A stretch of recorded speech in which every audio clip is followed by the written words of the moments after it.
ഒന്ന് വന്നേ. മോളെ വാ, ഞാൻ പറയാം. ഇവിടെ ഇരിക്കേ. എന്താ മീര? അത് ബീനമ്മേ, സൂരജ് ഇങ്ങോട്ട് വരാൻ പുറപ്പെട്ടതാ. ആ വണ്ടിക്ക് വരുന്ന വഴിക്ക് ഒരു അപകടം സംഭവിച്ചു.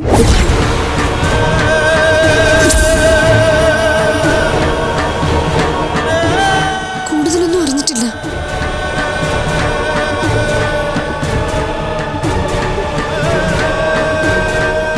ബീനമ്മ ടെൻഷൻ ആവല്ലേ. സൂരജിനൊന്നും സംഭവിക്കില്ല. അവൻ എന്താ എന്നെ വിളിക്കാത്ത? അത് ഫോണിന് റേഞ്ചില്ലാത്ത സ്ഥലമായോണ്ടാവും. ഹരിയേട്ടനോ ആദർശോ അങ്ങോട്ടാണോ പോയത്? അതെ. അവനെന്താ എന്നെ കൊണ്ടുപോകാതിരുന്നേ? ഹരിയേട്ടൻ എന്താ എന്നോടൊരു വാക്ക് പോലും പറയാതിരുന്നത്? എനിക്ക് പോണം മീര, എന്നെ അങ്ങോട്ട് കൊണ്ടുപോ. അല്ലെങ്കിൽ സൂരജിനോട് എന്നെ ഒന്ന് വിളിക്കാൻ പറ. ഇപ്പൊ എനിക്ക് എന്റെ മോന്റെ ശബ്ദം കേൾക്കണം. വിളിക്ക്.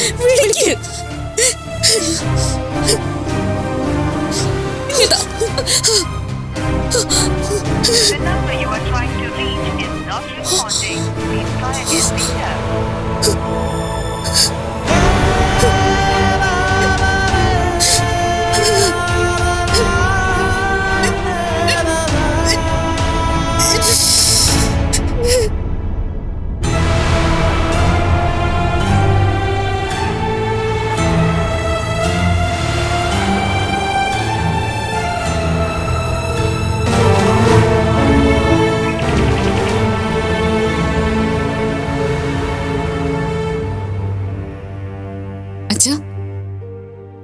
സൂരജ് ഇന്ന് വരുമെന്ന് വിളിച്ചു പറഞ്ഞിരുന്നു. ഞാൻ ആ കാര്യം ഇന്നലെ തന്നെ മുത്തശ്ശിയോട് പറഞ്ഞിരുന്നു അച്ഛാ. എന്ത് സംഭവിച്ചാലും മറ്റൊരു വിവാഹത്തിന് ഞാൻ സമ്മതിക്കില്ല. വെറുതെ ഈ തർക്കവും നമുക്കിടയിലുള്ള പ്രശ്നങ്ങൾ നീട്ടിക്കൊണ്ടു പോവാതെ സൂരജ് വരുമ്പോ ഞങ്ങളുടെ വിവാഹ കാര്യത്തിൽ ഒരു തീരുമാനം ഉണ്ടാക്കി തന്നാ കൊള്ളാം. മോളെ, അതൊക്കെ നമുക്ക് പിന്നെ നോക്കാം. ഈശ്വര നിശ്ചയം എന്താണെന്ന് നമുക്ക് അറിയില്ലല്ലോ. ഈശ്വര നിശ്ചയം എന്താന്ന് ഈശ്വരന് മാത്രമേ അറിയാൻ പറ്റൂ. പക്ഷെ നമ്മുടെ തീരുമാനം എന്താന്ന് നമുക്കറിയാൻ പറ്റുമല്ലോ. ഞങ്ങളുടെ കാര്യത്തിൽ വെറുതെ എതിർത്ത് നിന്നിട്ട് അതിന് ഈശ്വരനെ കൂട്ടുപിടിക്കുന്ന എന്തിനാച്ചാ? എല്ലാവരുടെയും ആഗ്രഹം എന്നെയും സൂരജിനെ തമ്മിൽ അകറ്റണമെന്നായിരുന്നു. അതിനുവേണ്ടി സൂരജിനെ ഇവിടുന്ന് മറ്റൊരു സ്ഥലത്തേക്ക് ജോലിക്ക് അയച്ചു. റേഞ്ച് ഇല്ലാതെ തമ്മിലൊരു മെസ്സേജ് പോലും അയക്കാൻ പറ്റാതെ മാറ്റി നിർത്തി. എന്നിട്ടും ഇതുവരെ ഞങ്ങൾക്ക് മാറ്റമൊന്നും വന്നില്ലല്ലോ. കാണാതിരുന്നാലോ മിണ്ടാതിരുന്നാലോ കുറയുന്നതല്ല യഥാർത്ഥ സ്നേഹം. അതെന്താ നിങ്ങൾക്കാർക്ക് മനസ്സിലാകത്തെന്നാ എനിക്കറിയാത്തത്. ഞാൻ പറയുന്നത് കേട്ടിട്ട് അമ്മ മുതലക്കണ്ണീര് പൊഴിക്കാൻ തുടങ്ങുകയാണോ? വേണ്ടമ്മേ, ഈ കണ്ണീര് കണ്ട് എന്റെ മനസ്സല്ലിയില്ല. അമ്മ എന്തൊക്കെ പറഞ്ഞാലും അതൊന്നും അംഗീകരിക്കാൻ എനിക്ക് പറ്റില്ല. ഈ ജന്മത്തില് എനിക്കൊരു വിവാഹം ഉണ്ടെങ്കിൽ അത് സൂരജിനൊപ്പം ആയിരിക്കും. ആര് വിചാരിച്ചാലും അതിന് മാറ്റം വരില്ല. ഞാൻ സൂരജിനൊപ്പം മാത്രമേ ജീവിക്കൂ. സത്യമായും എനിക്ക് അതിന് മാത്രമേ കഴിയൂ.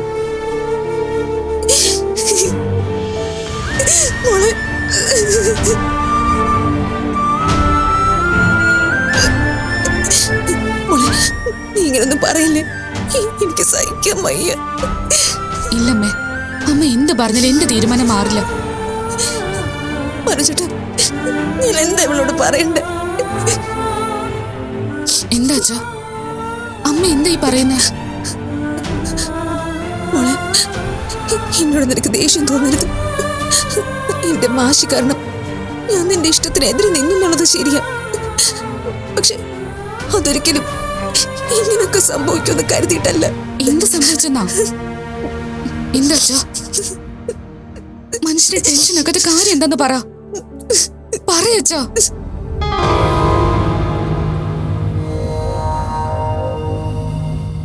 അത് മോളെ, അത് സൂരജിനെന്താ?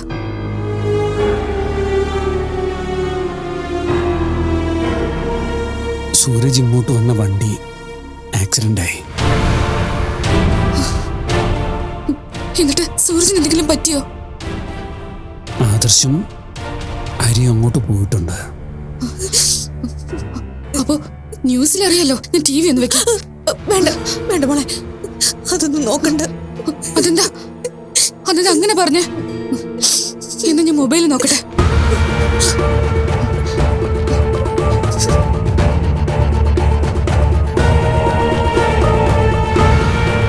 ബാംഗ്ലൂർ സിറ്റിയിൽ നിന്നും ഏകദേശം 300 കിലോമീറ്റർ അകലെയാണ് അപകടം സംഭവിച്ചത്. അപകട കാരണം ഇതുവരെയും ലഭ്യമായിട്ടില്ല. ഏകദേശം 30ഓളം യാത്രക്കാർ ഉണ്ടായിരുന്നതായാണ് പ്രാഥമികമായി ലഭിച്ച വിവരം. അതിലേറെയും മലയാളികൾ.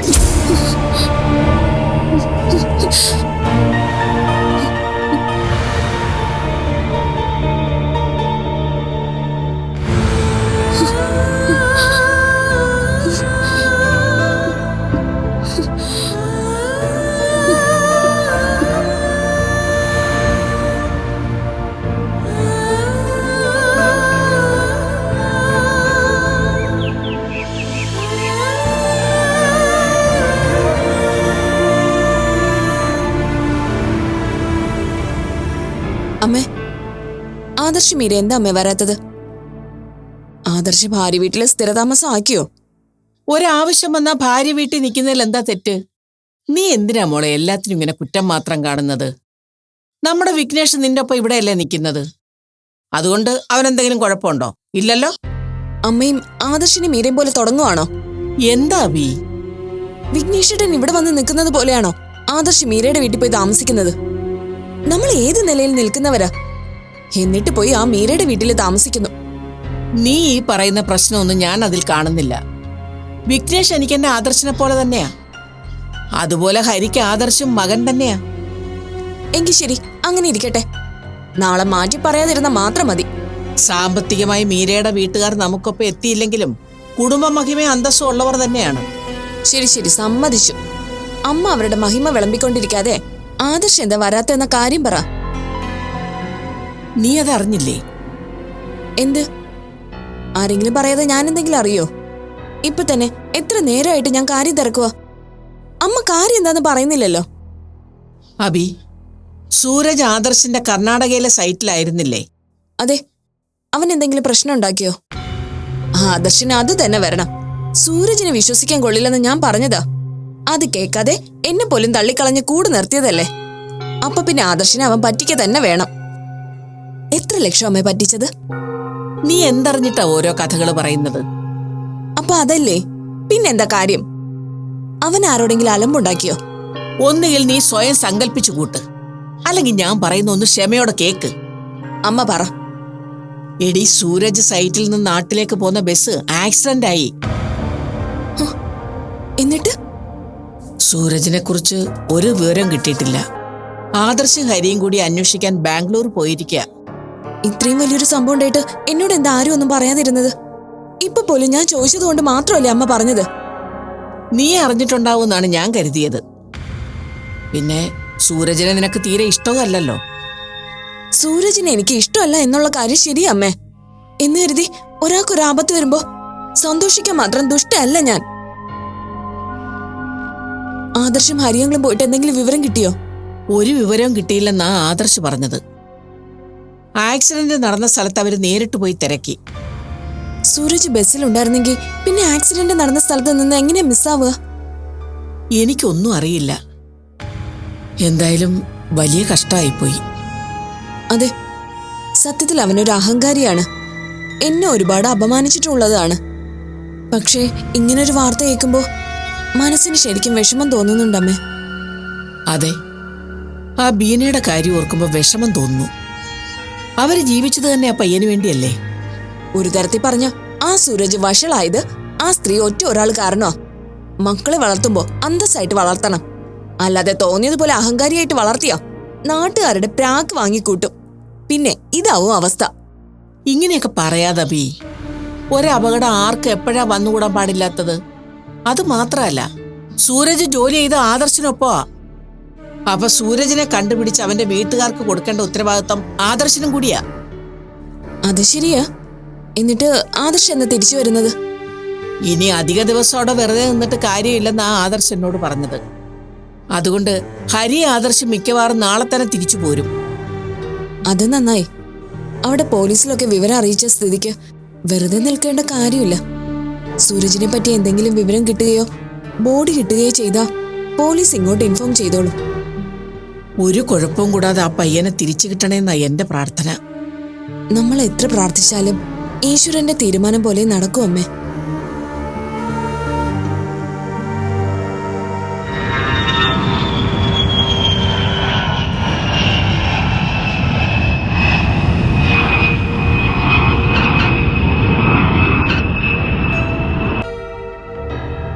എവിടേക്കാ പോകുന്നെന്നോ എന്തിനാ പോകുന്നെന്നോ ഒന്നും പറയാതെ പെട്ടെന്ന് ഇറങ്ങിപ്പോയാ വീട്ടിലിരിക്കുന്നവരുടെ അവസ്ഥ എന്തായിരിക്കും?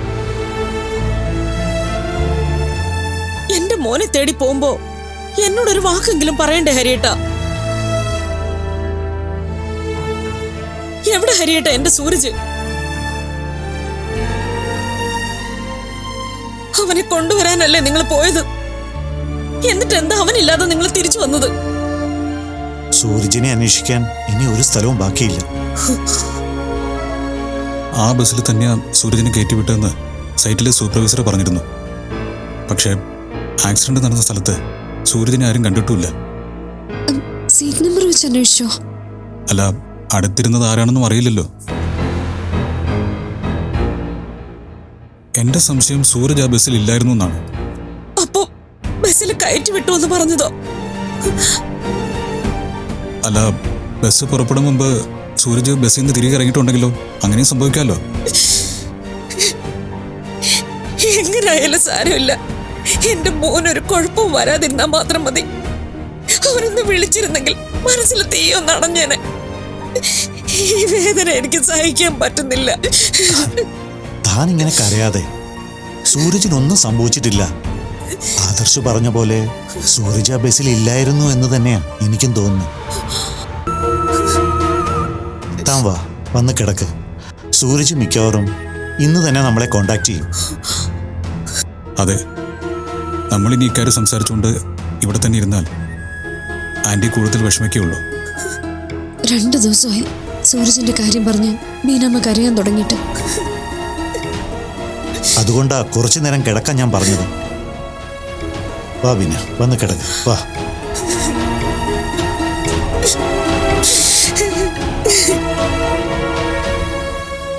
എടൂ, ആന്റിയുടെ മുന്നിൽ വെച്ച് അടുത്തിരുന്ന സീറ്റിലെ ആളെ കുറിച്ച് അന്വേഷിക്കാൻ പാടില്ലായിരുന്നെന്ന് ചോദിച്ചാ ഞാൻ എന്ത് മറുപടി പറയും? ഞങ്ങൾ അതൊക്കെ അന്വേഷിച്ചു. അവരൊന്നും ജീവനോടെ ഇല്ല. ആ വണ്ടിയിലുണ്ടായിരുന്ന സൂരജ് ഒഴികെയുള്ള ബാക്കി എല്ലാവരുടെയും ഡീറ്റെയിൽസും കിട്ടി.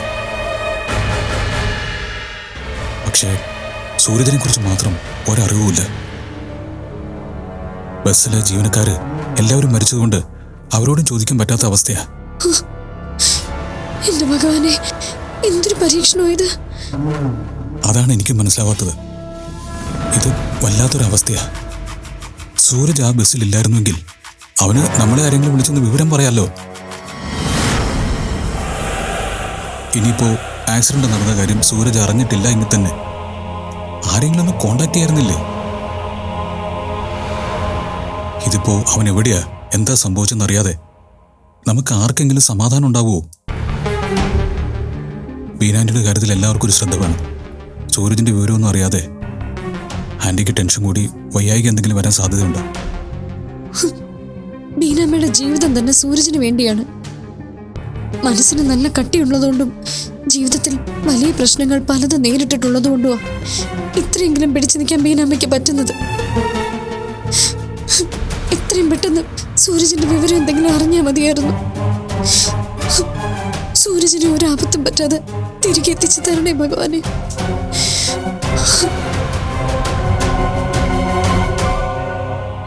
വിദ്യക്ക് ഇത്ര വയ്യാത്ത അവസ്ഥയായിട്ടും അവളെ നിങ്ങളാരും ഹോസ്പിറ്റലിൽ കൊണ്ടുപോകാതിരുന്നത് എന്താന്നാ എനിക്ക് മനസ്സിലാവാത്തത്. മോനെ, വിദ്യക്ക് അസുഖമൊന്നുമില്ല. ഇത് സൂരജിനെ കാണാതെ അതിന്റെ പ്രശ്നം. അതിനിപ്പോ എന്ത് മരുന്ന് വാങ്ങാനാ? അമ്മേ, ശരീരത്തിന് വരുന്ന പോലെ തന്നെ അസുഖം മനസ്സിനും വരും. അതിന് കൃത്യസമയത്ത് വേണ്ട രീതിയിൽ ചികിത്സിച്ച് തന്നെ മാറ്റണം. അക്കാര്യത്തിൽ മടി വിചാരിക്കരുത്. ഹോസ്പിറ്റലിൽ കൊണ്ടുപോകാൻ 2 പേരും മടി കാണിക്കുമെന്ന് എനിക്ക് തോന്നി. അച്ഛന് അമ്മയെ പറഞ്ഞ് മനസ്സിലാക്കാമായിരുന്നില്ലേ? ഞാൻ പറഞ്ഞതാ, വിശാലെ, ഇക്കാര്യത്തിലൊക്കെ നമ്മളൊരു ഡോക്ടറെ പോയി കണ്ടുന്ന് നാട്ടുകാരറിഞ്ഞാലുള്ള അവസ്ഥ ഒന്ന് ആലോചിച്ച് നോക്കി. അവരെന്തൊക്കെ കഥകൾ പറഞ്ഞുണ്ടാക്കും. പ്രായമായ ഒരു പെൺകുട്ടിയല്ലേ വിദ്യ, അവളുടെ ഭാവി എന്താവും? വിദ്യയുടെ അവസ്ഥ അമ്മ കണ്ടില്ലേ? ഒരു പാവയെ പോലെ അവളിപ്പോ ഇരിക്കുന്നത്. നമ്മൾ പറയുന്നത് എന്തെങ്കിലും അവൾ കേൾക്കുന്നുണ്ടോ എന്ന് പോലും അറിയില്ല. ഇങ്ങനെ ജീവശവം പോലെ ജീവിതകാലം മുഴുവൻ ഇരിക്കുന്നതാണോ, നാട്ടുകാർ എന്തെങ്കിലും പറയുന്നതാണോ അമ്മയ്ക്ക് വലുത്? അസുഖം വന്നാൽ അത് ചികിത്സിക്കണം, അല്ലാതെ നാട്ടുകാരെ പേടിച്ച് വീട്ടിൽ അടച്ചു വയ്ക്കുകയല്ല ചെയ്യേണ്ടത്. കള്ള മന്ത്രവാദികളെ വീട്ടിൽ വിളിച്ചു കയറ്റി അപകടങ്ങൾ വരുത്തി വെക്കരുത്. ഇതിനൊക്കെ ഇന്ന് നല്ല മരുന്നുകളും കൗൺസിലിങ്ങും ഒക്കെ ഉണ്ട്. പിന്നെ ക്ഷേത്രങ്ങളിൽ പോകുന്നതും നല്ലതാണ്. നമ്മുടെ മനസ്സിനെ സ്വാധീനിക്കാൻ ക്ഷേത്രത്തിലെ അന്തരീക്ഷത്തിനും ആചാരങ്ങൾക്കും ഒക്കെ പറ്റും. വിശാല് പറയുന്നത് ശരിയാണ് തന്നെ. നമുക്കിനിയും വെച്ച് താമസിപ്പിക്കാതെ മോളെ ആദ്യം ഒരു ഡോക്ടറെ കാണിക്കാം. പറ്റുന്ന ക്ഷേത്രങ്ങളിലും പോവാം. സാവിത്രമ്മ ഇത് തന്നെ പറഞ്ഞത്. ഇനിയിപ്പോ ഞാൻ മാത്രമായിട്ട് എതിരെ നിൽക്കുന്നില്ല. ആവശ്യമില്ലാത്ത എൻ്റെ വാശികൾ കാരണം ഇത്രയൊക്കെ സംഭവിച്ചത്. ഇനി ഇക്കാര്യത്തിൽ അതുണ്ടാവാൻ പാടില്ല. നമുക്ക് അവളെ കൊണ്ടുപോവാം. എങ്കിൽ രണ്ടുപേരും റെഡിയായിക്കോ. എത്രയും പെട്ടെന്ന് ഹോസ്പിറ്റലിൽ കൊണ്ടുപോകാം. ഞാൻ വിദ്യയെ വിളിക്കാം.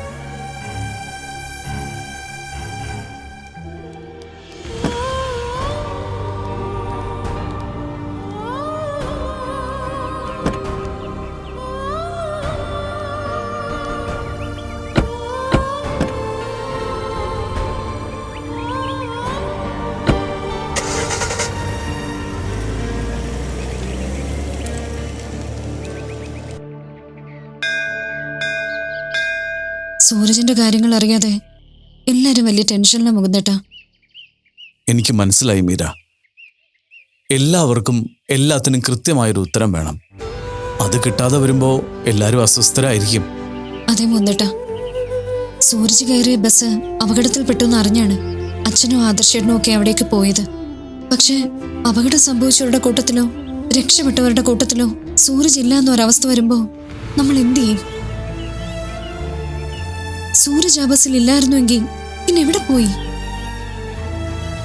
സൂരജിന് കുഴപ്പമൊന്നുമില്ലെങ്കിൽ നമ്മളെ കോണ്ടാക്ട് ചെയ്യേണ്ടതല്ലേ? അങ്ങനെ 100 ചോദ്യങ്ങൾ എല്ലാവരുടെയും മനസ്സിൽ. ഓരോ മനുഷ്യരുടെ മനസ്സിലും അവർ തന്നെ ഉണ്ടാക്കുന്ന ചോദ്യങ്ങൾക്ക് അവർ തന്നെ ഒരു ഉത്തരവും കണ്ടുവച്ചിട്ടുണ്ടാവും. അത് ശരിയാണെന്ന് ഉറപ്പ് കിട്ടുന്നത് വരെ അവർക്ക് സ്വൈര്യം ഉണ്ടാവില്ല. എന്റെ അവസ്ഥ അത് തന്നെയാ. നോക്കൂ മീര, നമ്മൾ നമ്മുടെ ചുറ്റും ശരിയായി ശ്രദ്ധിച്ചു നോക്കിയാൽ ഉത്തരം കിട്ടാത്ത പല ചോദ്യങ്ങളും ഉണ്ടാവും. പലതും നമ്മൾ അറിയേണ്ട സമയമാവുമ്പോൾ അറിയുകയും ചെയ്യും. സൂരജിന്റെ കാര്യത്തില് ഈശ്വരന് നമ്മൾ അറിയാത്ത പദ്ധതികൾ ഉണ്ടാവും. അതുകൊണ്ടാണ് ഇങ്ങനൊരു അവസ്ഥ വന്നു ചേരുന്നത്. ഇത് സൂരജിന് ഒരുതരം അജ്ഞാതവാസവും ആവാം. അജ്ഞാതവാസവും ആയിരിക്കാം എന്നാണ് ഞാൻ ഉദ്ദേശിച്ചത്. അതിന് ആരും അറിയാതെ അങ്ങനെ മാറി നിൽക്കേണ്ട ഒരു സാഹചര്യം സൂരജിന് ഇപ്പൊ ഇല്ലല്ലോ. സൂരജിനെ കാണാൻ കാത്തിരിക്കുന്ന വിദ്യ മറന്ന് സൂരജ് എന്തിനാ അങ്ങനെ ചെയ്യുന്നത്? സൂരജ് ഇത്രയും ദിവസവും മറ്റൊരു സ്ഥലത്തായിരുന്നില്ലേ ജോലി ചെയ്തിരുന്നത്? വിദ്യയെ കാണാൻ സൂരജിനും ആഗ്രഹം ഉണ്ടാവില്ലേ?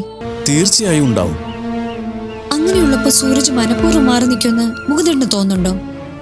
മനഃപൂർവ്വം മാറി നിൽക്കില്ല. പക്ഷേ അങ്ങനൊരു സാഹചര്യം വന്നാൽ മാറി നിൽക്കണ്ടേ? അങ്ങനെ എന്ത് സാഹചര്യം ഉണ്ടാവാനാ? പണ്ട് കൗരവർ പാണ്ഡുപുത്രന്മാർക്ക് അരക്ക് കൊണ്ടൊരു കൊട്ടാരം പണിതു നൽകി. കാഴ്ചയിൽ വളരെ നല്ലൊരു കൊട്ടാരം എന്ന് തോന്നുന്ന ആ സമ്മാനം നൽകിയത് അവരെ കൊലപ്പെടുത്താൻ വേണ്ടിയായിരുന്നു. പാണ്ഡവരുറങ്ങുമ്പോൾ കൊട്ടാരത്തിന് തീയിട്ട് അവരെ കൊല്ലാനായിരുന്നു ദുര്യോധനന്റെ ഉദ്ദേശം. ഇത് മനസ്സിലാക്കി ചതി നടക്കും മുമ്പ് പാണ്ഡവർ അരക്കില്ലത്തിൽ നിന്ന് രക്ഷപ്പെടാൻ തീരുമാനിച്ചു. അന്നേ ദിവസം കൊട്ടാരത്തിൽ ബ്രാഹ്മണർക്ക് അന്നദാനവും ദക്ഷിണയും നൽകാൻ തീരുമാനിച്ചു കുന്തിദേവി. വേഷം മാറി കൊട്ടാരത്തിലെത്തിയ ഒരു രാക്ഷസിക്കും അവളുടെ 5 മക്കൾക്കും അന്നവിടെ താമസിക്കാൻ അനുവാദവും കൊടുത്തിരുന്നു. രാത്രിയായപ്പോൾ അരക്കില്ലം നിർമ്മിച്ച പുരോചനൻ ചതി നടപ്പിലാക്കാൻ കൊട്ടാരത്തിൽ എത്തിച്ചേർന്നു. പെട്ടെന്ന് തീ പടർന്നു പിടിക്കുന്ന പദാർത്ഥങ്ങൾ കൊണ്ട് താൻ നിർമ്മിച്ച കൊട്ടാരം കത്തിത്തുടങ്ങിയാൽ ആർക്കും രക്ഷപ്പെടാനാവില്ലെന്ന് പുരോചനൻ അറിയാമായിരുന്നു. അതിനാൽ സ്വയരക്ഷയ്ക്ക് അവസരം നോക്കിയാണ് പുരോചനൻ തന്റെ ഉദ്ദേശം നടത്താൻ തീരുമാനിച്ചത്. പക്ഷെ അതിനെയെല്ലാം തകിടം മറിച്ച് വിതുരരും പരിചാരകനായ കനികനും കൊട്ടാരത്തിൽ ഗൂഢമായി നിർമ്മിച്ചിരുന്ന തുരങ്കത്തിലൂടെ ഭീമസേനനിലൂടെ സഹോദരങ്ങൾക്ക് രക്ഷയൊരുക്കി. അതിനുശേഷം ഭീമസേനൻ തന്നെ കൊട്ടാരത്തിന് തീ കൊളുത്തി. അതിൽ പുരോചനനും രാക്ഷസിയും അവളുടെ 5 മക്കളും വെന്തു മരിച്ചു. പാണ്ഡവർ രക്ഷപ്പെടുകയും ചെയ്തു. വാരണാവതത്തിലെ അരക്കില്ലത്തിൽ നിന്നും രക്ഷപ്പെട്ട പാണ്ഡവർ പിന്നീട് വനവാസികളായി ഒളിച്ചു താമസിക്കുന്നുണ്ട്. അക്കാലം അത്രയും അവർ മരിച്ചുപോയതാണ് കൗരവർ കരുതിയിരുന്നത്. ഈ കഥ ഞാൻ കേട്ടിട്ടുണ്ട് മോന്തേട്ടാ. പക്ഷേ സൂരജ് ഒളിച്ച് താമസിക്കേണ്ട കാര്യമൊന്നുമില്ലല്ലോ.